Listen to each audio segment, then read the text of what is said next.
मंत्रिपरिषद में 18 विषयों पर चर्चा की गई और समझ में निर्णय लिए गए। सबसे महत्वपूर्ण निर्णय राज्य में शिक्षकों की बहाली के संबंध में लिए गए। बिहार राज्य विद्यालय अध्यापक नियुक्ति स्थानांतरण अनुशासनिक कार्रवाई सेवा शर्त नियमावली 2023, आपको याद होगा कि कुछ दिन पहले ही मंत्रिपरिषद ने इसकी स्वीकृति दी गई और अब इसके अंतर्गत पदों के सृजन हुए, जिसमें मूल कोटि के 40,185 पद जो मरणशील हो गए थे एवं विशेष शिक्षक के लिए पंचायत प्रारंभिक शिक्षक नगर शिक्षक के क्रम से मूल कोटि के स्नातक कोटि के 5,534 एवं 1,745 सभी पदों को प्रत्यार्पित करते हुए अब 1 से 5 तक के जो पद हैं वो 85,477 और 6 से 8 1,745 पद। तो ये आप समझ सकते हैं कि कुल जो पद सृजित हुए हैं वो 85,477 जो 1 से 5 के लिए और 6 से 8 के लिए 1,745 पद का सृजन हुआ है। साथ ही साथ इसमें यह भी निर्णय हुआ है कि ये जो परीक्षा है वो बिहार प्रशासनिक बीपीएससी द्वारा परीक्षा ली जाएगी। यह भी निर्णय मंत्रिपरिषद ने लिया है और साथ ही साथ इसका जो वेतनमान है उसका भी निर्धारण किया है। वेतनमान में जो प्राथमिक विद्यालय मूल कोटि का जो अध्यापक का मूल पद है वो 25,000 होगा और जो स्नातक कोटि के विद्यालय अध्यापक का मूल वेतन है 28,000 होगा। तो इस पूरे पद का जो सृजन हुआ है इसमें कुल व्यय होगा 4,629 करोड़ 4,629 करोड़ अनुमानित 46 अरब 29 करोड़ 23 लाख 7,120 रुपए का व्यय होगा। तो ये मंत्रिपरिषद ने जो टीचर्स का जो पद सृजन है आपका 1 से 5 और साथ ही साथ आपका 6 से 8 का पद सृजन, साथ ही साथ उसका मूल कोटि का वेतन निर्धारण और साथ ही साथ इसका जो नियुक्ति की प्रक्रिया है उसका भी निर्णय मंत्रिपरिषद ने आज लिया है। इसके साथ ही साथ जो बिहार राज्य विद्यालय अध्यापक नियुक्ति स्थानांतरण अनुशासनिक कार्रवाई सेवा शर्त नियमावली 2023 है, इसमें जो 11 से 12 और 9 से 10 के भी पद सृजित किए गए हैं, जिसमें 11 से 12 तक के जो विद्यालय अध्यापक हैं 57,618 पद सृजित हुए हैं और 9 से 10 के लिए 33,186 पद हैं। तो आप समझ सकते हैं कि 4 आंकड़े हैं जो महत्वपूर्ण हैं। 1 से 5 के हैं 85,477, 6 से 8 के हैं 1,745, आपके 11 से 12 हैं 57,618 और 9 से 10 हैं 33,186। तो 4 आंकड़ों को अगर आप टोटल करेंगे तो आपको ग्रैंड टोटल मिल जाएगा कि कितने पदों का सृजन हुआ। ठीक है, और सभी के वेतनमान भी निर्धारित हो गए हैं और सभी का जो नियुक्ति का प्रक्रिया है वह भी हो गया। 11 से 12 जो विद्यालय के अध्यापक हैं उनको 32,000 मूल पे होगा और 9 से 10 का है 31,000 मूल पे होगा। जो 11 से 12 है 32,000 उसका मूल पे होगा, मूल पे, और 9 से 10 है उसका मूल पे होगा 31 मूल वेतन के अलावा मैं बता देता हूं, मूल वेतन के अलावा आपका 42% डीए होता है। ठीक है, 8% एचआरए होता है, हाउस रेंट अलाउंस, फिर सीटीए अलाउंस होता है 1,500 के आसपास प्लस डीए, मेडिकल होता है आपका 1,000। इसके अलावा आपका पेंशन कंट्रीब्यूशन होता है, पेंशन में जो कंट्रीब्यूशन है सरकार देती है वो भी सरकार देती है और उसके बाद ग्रॉस सैलरीज का निकाला जाता है। तो डीए एचआरए सीटी जो सरकारी ना आम जो नॉर्मल हमारे सरकारी कर्मचारी और पदाधिकारी का जो व्यवस्था है वही रहेगा। सीधा ट्रेजरी से राज्य के कोष से सीधा वेतन मिलेगा और जो पेंशन की जो नियमावली है और पेंशन की जो व्यवस्था न्यू पेंशन स्कीम में है वही पेंशन इन पर भी लागू होगी। तो ये एक महत्वपूर्ण निर्णय है जो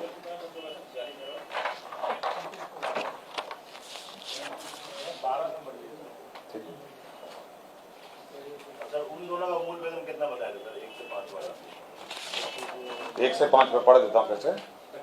25,000 है 1 से 5 का,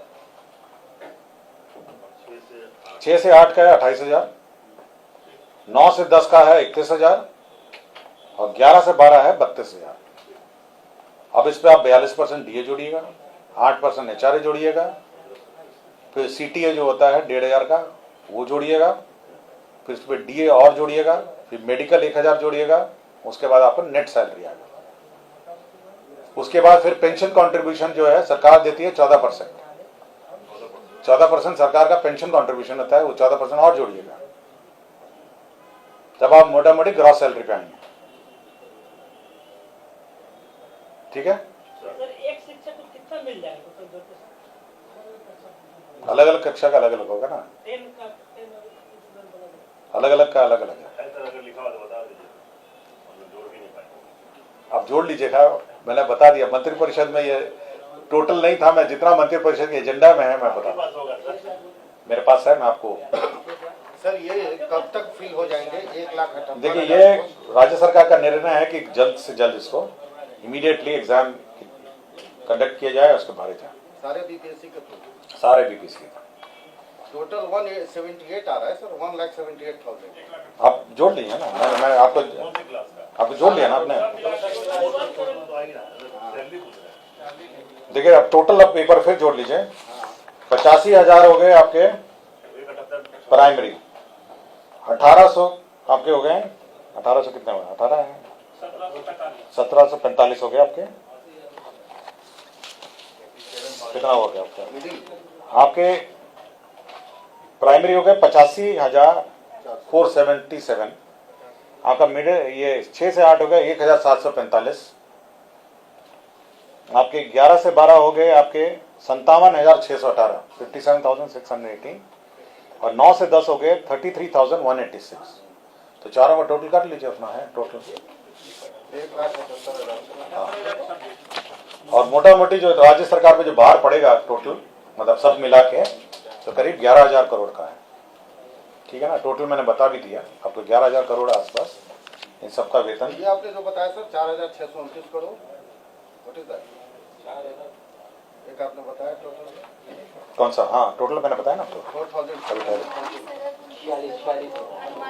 अनुमानित है 46,029 करोड़ अनुमानित है, अरब 29 करोड़ 23 लाख है, एक अनुमानित ये है और दूसरे में आपका अनुमानित मैं बता देता हूँ कितना होगा। 5,994 59 अरब 94 करोड़ 22 लाख 24,000, दोनों जोड़ लीजिए। ठीक है,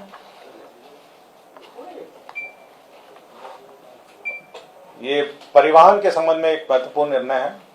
गया और मुजफ्फरपुर नगर निगम क्षेत्र में 15 वर्षों से अधिक पुराने जो सभी प्रकार के वाहन हैं उसका परिचालन 1/10/2023 से बंद हो जाएगा, मतलब ये प्रतिबंधित रहेगा। तो यह मंत्रिपरिषद ने स्वीकृति दी है कि 15 साल से पुराने जो वाहन हैं 1/10/2023 से तब नहीं चलने।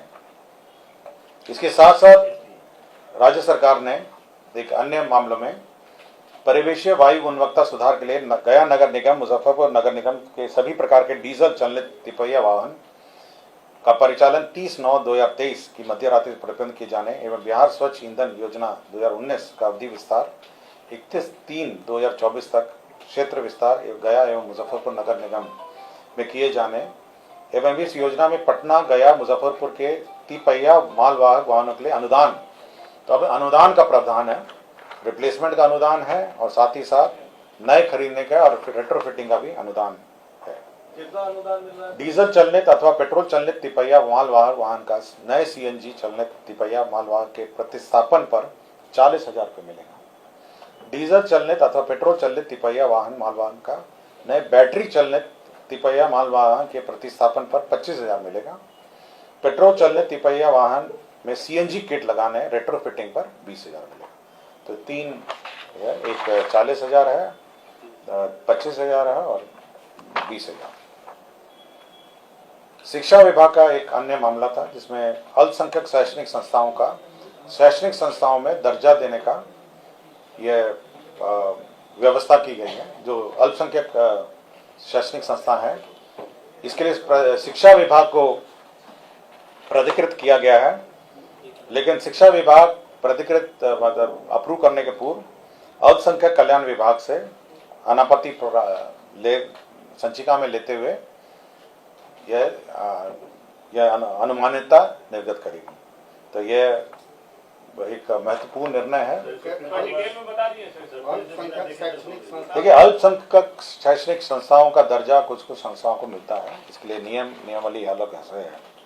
आपको जानकारी होगा कि इसके लिए अलग से नियमावली भारत सरकार की भी है, और ये national commission for minority education institution act 2004 का एक एक्ट है, the national commission for minority education institution act 2004। इसके अंतर्गत प्रावधान है कि कैसे अल्पसंख्यक संस्थाओं को कैसे मान्यता दी जाए। तो हाँ, ये अल्पसंख्यक जो स्कूल्स हैं, माइनॉरिटी स्कूल्स हैं, क्रिश्चियन स्कूल्स हैं, ये सारे स्कूल्स हैं जो स्कूल्स हैं। नहीं, कोई अप्लाई करेगा कि हम अल्पसंख्यक संस्था हैं, हम लोग हाई स्कूल चलाना चाहते हैं, हमको अल्पसंख्यक संस्था का श्रेणी का दर्जा दिया जाए, अल्पसंख्यकों के विशेष के लिए है, तो उसमें ये प्रावधान है। ये एक्ट जो एक्ट मैंने आपको बताया, ये 2004 का एक्ट है, the national commission for minority education institution act 2004। इसमें एक अप्रोप्रिएट अथॉरिटी किसी को निर्धारित करना था जो ये अप्रूवल देगा। तो राज्य सरकार ने निर्णय लिया है कि शिक्षा विभाग इसका नोडल डिपार्टमेंट होगा, और जब भी देगा तो अल्पसंख्यक जो डिपार्टमेंट है, अल्पसंख्यक जो डिपार्टमेंट है, विभाग है, उससे अप्रूवल लेने के बाद देगा। अभी तक सर इसका प्रावधान पहले कुछ था क्या? पहले ये बहुत ही पुराने एक नियम से चलता था, मेरे ख्याल से 1969 या किसी का कोई नियम से चलता था। तो अब ये जो लेटेस्ट एक्ट के आधार पर ये दिया जाएगा, पहले बहुत पुराना एक नियम था इसके आधार पर दिया जाता था, अब ये नए नियम दिया। मैं आपको कैबिनेट का निर्णय कम्युनिकेट कर रहा हूँ, ये विभाग आपको बताएगा कि ये अभी अप्लाई, ये जो नए जो अप्लाई करेंगे उनको मान्यता देने के लिए ये प्रावधान। ये निजी जो चलाते हैं वो लोग अप्लाई करेंगे। हाँ, जो कहेंगे कि हम अल्पसंख्यक संस्था, हमारा रजिस्ट्रेशन अल्पसंख्यक संस्थाओं में होना चाहिए, उनको अलग से कोई प्रिविलेजेस भी हैं, तो उनका रजिस्ट्रेशन की प्रक्रिया और उनको मान्यता देने की प्रक्रिया सरकार, राज्य सरकार ने निर्धारित की है। इसमें क्या फाइनेंशियल एड भी होगा सर? कुछ फाइनेंशियल एड? ये अभी केवल मान्यता है, तो पहले तो मान्यता है, उसके बाद एडमिशन की कुछ प्रक्रिया है, कुछ छूट है, ये सब है। तो पहले ये मान्यता है कि अल्पसंख्यक एजुकेशन संस्था का मान्यता। Basically they will be governed by state government education. ये जो रूल्स हैं, जो एक्ट है, उसके प्रावधान में वो होंगे, और अल्पसंख्यक शैक्षणिक संस्थाओं को मान्यता प्राप्त करने का, ठीक है ना। समाज कल्याण में पहले आपको याद होगा कि 10,000 बैटरी चालित ट्राईसाइकिल उपलब्ध कराने का निर्णय राज्य सरकार ने पिछले साल लिया था, तो इस साल भी लागू होगी, लेकिन ये जो 10,000 की लिमिट है उसको राज्य सरकार ने शिथिल कर दिया है। तो जितना बजट होगा उतना हम लोग, जितनी आवश्यकता होगी उसके अनुसार हम लोग इसको वितरण करेंगे। तो 10,000 की सीमा है वो बंद कर दी, शिथिल कर दिया है, और साथ ही साथ इस वर्ष भी योजना चालू है। भारत सरकार की एक योजना है, महिला एवं बाल विकास मंत्रालय भारत सरकार, वित्तीय वर्ष 2022-23 एवं 25-26 तक मिशन शक्ति योजना को स्वीकृत किया है। इसमें 59,80,52,417 रुपए है। तो बेसिकली इसमें जो भारत सरकार ने विभिन्न योजनाएं थी, उनकी मल्टीपल छोटी छोटी योजनाएं थी, उसको कंबाइन करके उसको मिशन शक्ति योजना करके उन्होंने नाम दिया है, और 59,80,52,417 का इसमें योजना होगा। इसमें भारत सरकार का अंश होगा 50,65,63,93,297, और बिहार सरकार का इसमें राज्य अंश होगा 9,14,59,120। ये एक महत्वपूर्ण योजना है भारत सरकार की जो स्वीकृत हुआ है। इसमें आम पब्लिक को कैसे क्या सुविधाएं मिलेगी? इससे सारी पुरानी ऑनगोइंग योजनाएं हैं जैसे वन स्टॉप सेंटर है, आपका वन स्टॉप सेंटर महिलाओं के लिए चलता है, बेटी बचाओ बेटी पढ़ाओ घटक है, महिला हेल्पलाइन चलता है इसमें, और प्रधानमंत्री मातृत्व वंदना योजना है। ये सारी 4 योजनाएं हैं जो चलती थी, इसको कंबाइन करके एक योजना करा गया। पंचायती राज विभाग में अब हर पहले जो लेखापाल और आईटी सहायक है वह सीमित थे, जिसमें 4 या 2 करके कंबाइंड हम लोगों ने सैंक्शन किए थे।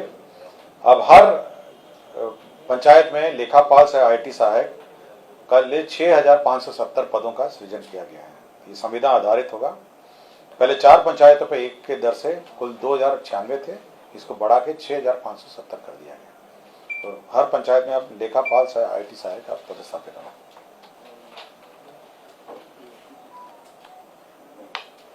ये जो हमारा केंद्रित रूप से अधिप्राप्ति होती है गेहूं और चावल के लिए, तो राज्य सरकार ने लोन लेने के लिए 10,000 करोड़ का लोन लेने के लिए अधिप्राप्ति में जो पैसा भुगतान होता है उसमें स्टेट गारंटी संसूचित किया है। यह इस पर अनुमति दी गई है। 2000 पंचायत सरकार भवन के निर्माण की स्वीकृति राज्य सरकार ने दी है। इसमें 41 अरब 71 करोड़ 16 लाख रुपए व्यय होंगे। तो 2000 पंचायत सरकार भवन, यह पंचायत सरकार भवन अब जो ग्रामीण अभियंत्रण संगठन है LAEO, स्थानीय क्षेत्र अभियंत्रण संगठन योजना एवं विकास विभाग की है, उसके माध्यम से अब ये निर्माण किए जाएंगे। तो निर्माण का एजेंसी बदल दिया गया, ये महत्वपूर्ण है।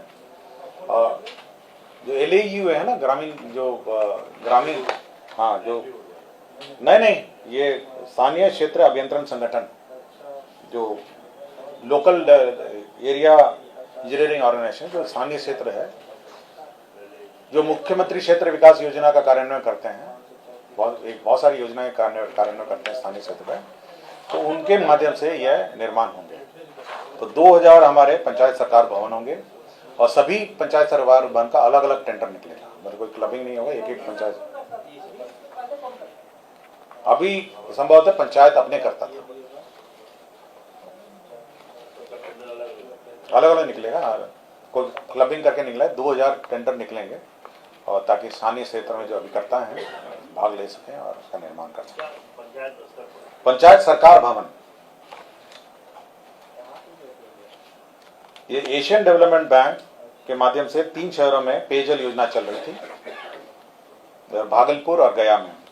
तो एशियन डेवलपमेंट बैंक का फेज 1 जो है 493 करोड़ का फेज 1 भागलपुर में चल रहा था। अब उसकी वर्तमान अनुमानित लागत 299.41 करोड़ रुपए की अब पुनरीक्षित प्राथमिक स्वीकृति दी गई है और बचे हुए कार्य अब राज्य योजना मद से किए जाएंगे। अब ADB के स्थान पर राज्य योजना मद से योजना का कार्यान्वयन किया जाएगा। इसी तरह फेज 2 जो है एशियन डेवलपमेंट बैंक भागलपुर का 331 करोड़ 35 लाख का पुनरीक्षित प्रशासनिक स्वीकृति दी गई है और बचे हुए कार्य अब राज्य योजना से होंगे। तो ADB के स्थान पर राज्य योजना का। इसी तरह गया में भी 485.84 करोड़ का योजना की प्रशासनिक स्वीकृति दी है और बचे हुए कार्य को यह राज्य योजना मद से किया जाएगा। ये तीनों योजना इन शहरों में पेयजल की जो योजनाएं हैं, जो तीनों ही गंगा जल से संबंधित है। भागलपुर भी गंगा जल से ही सप्लाई होता है पानी और गया वाले भी गंगा जल से। तो इनका जो क्षेत्र में जो तीनों स्थानों में जो पेयजल योजनाओं का कार्यान्वयन है, अब जो बचा हुआ कार्य है ADB के स्थान पर राज्य योजना से किया जाएगा।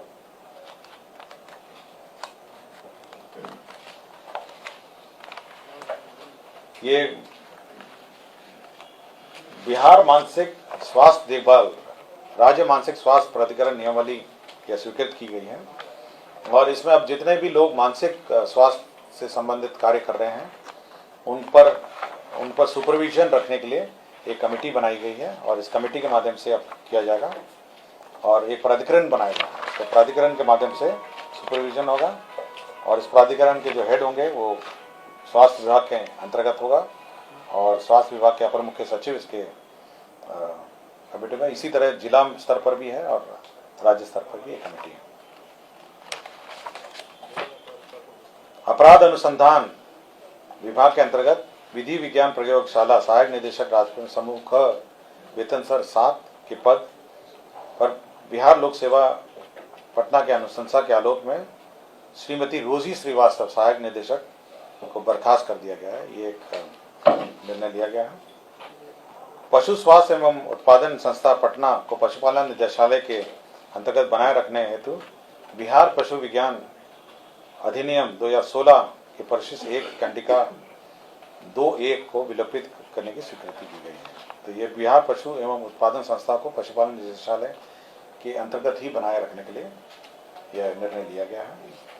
कर्मचारी चयन आयोग में प्रथम इंटर स्तरीय संयुक्त परीक्षा में 2014 के आधार पर निम्न वर्गीय लिपिक के पद पर नियुक्ति हेतु अनुसूचित अभ्यर्थियों के लिए सहकारिता विभाग के अंतर्गत निम्न वर्गीय वेतन स्तर 2 के 4 पदों का सृजन की स्वीकृति दी गई है। और राज्य सरकार जो हर साल बाजार ऋण लेती है लोन, उसके बारे में स्वीकृति दी गई है। तो कुल लोन जो सरकार लेगी वो है 39,000 करोड़ 365 49,365 करोड़ का लोन लेगी, जिसमें बाजार ऋण है 44,429, नाबार्ड से ऋण प्राप्त करेगी 3,000 करोड़, वर्ल्ड बैंक और एडीबी और अन्य स्रोत से 1,875 और राष्ट्रीय सहकारिता बैंक से 61 करोड़। राज्य सरकार कुल लोन जो वापसी इस साल करेगी वो है 25,558 23,558 और टोटल जो नेट ऋण जो लेगी सरकार वो है 25,807 जो राज्य सरकार की सीमा के अंतर्गत है। धन्यवाद।